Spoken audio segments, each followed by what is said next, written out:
We're going to be downloading some photos, and this is a quick reminder of what we've done in class.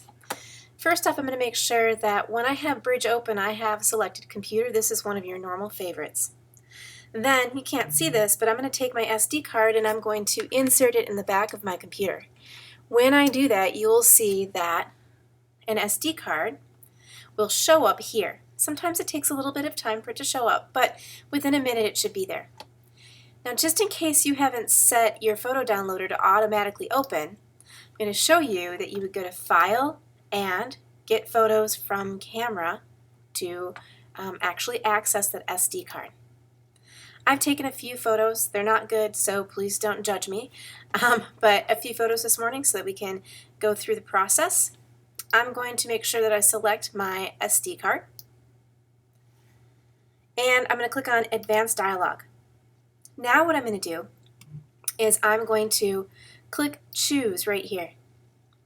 When I click Choose, I'm going to be selecting the Google folder and Pics to make sure that we're going into the right folder. Today's date is the 26th, and that's when I took the photos. And so I'm going to go find in Google Drive my Pics folder, the one that I want to use. And so the reason I told you that today was September 26th was because I'm going to find the folder that has September 26th, or that is supposed to have all of those photos in it. So I'm going to go in there. And this is the folder that I'm going to be using. I will point out to you that I could have just clicked on Pics over here. It's already in my favorites, and that would speed the process up a little bit. I'm going to click Open here. So now all of my photos are going to be downloaded into the correct folder. I do not want to create a new subfolder, so I'm going to select None. I do want to rename my files, and so I'm going to go down and select this one. It's custom name plus shot date plus MMDDYY. That gives you the month, the date, and the year at the end of your photo. This is really helpful when you're searching for photos by that were taken on a specific date. This helps us identify the difference between, let's just say, a basketball game that was taken on November 15th from another one that's taken maybe on December 15th. So I'm selecting this. Now I'm going to enter my custom name. So you're going to be using your first name, and then you're going to hit underscore. After you're done with that, you're going to type in the name of the event, and this event was actually pretty simple. This one's, let's call it photo activity. I'm going to do an underscore where I want a space, activity.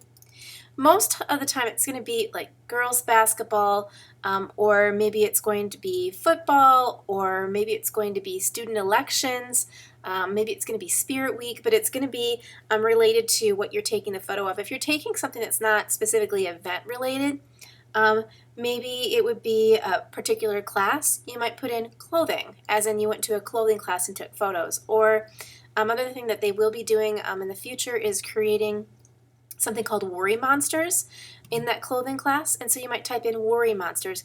Whatever is going to be helpful in trying to figure out exactly when and where we're going to be looking for, or sorry, it's going to be helpful in finding your photo later on. Sorry, I got distracted by a text that came in about a message that I got. So when we're done with that, I'm going to put an underscore in so that we end with a space, and then I am going to let the rest of it go. So I add nothing else here. We want to make sure all this stuff looks exactly the same. I also want to just select the ones I want. So right now I'm going to click unselect, and for my quick review, I'm not sure this photo might be good, this photo might be good. I don't want that photo right here. Maybe I want this photo. Sure, I'll look for these. So I basically just want to select the ones that I think are going to be useful for me. The other thing that I could do, let's just say that I had a bunch that I wanted. I could select the ones that I want by dragging, and then I can click in one of the check boxes and it selects all of the check boxes from everything that I had clicked and dragged. So that may be nice for you. If you want to add in more, you can just add them in separately. So that's where we're going to go. These CTG files are not something you need to download. I've got all that set up. All I have to do is click Get Media. So there we are, and then it usually pops up the folder in Bridge that you were working on. But if it doesn't do that, or if it takes a while to do that, you can go find it yourself. There's nothing to say that you can't. You would just go into Pics and then the date. I will point out that when I'm looking at this folder, I see that there are a bunch of other folders in here. There shouldn't be other folders in the like this September, the week folders.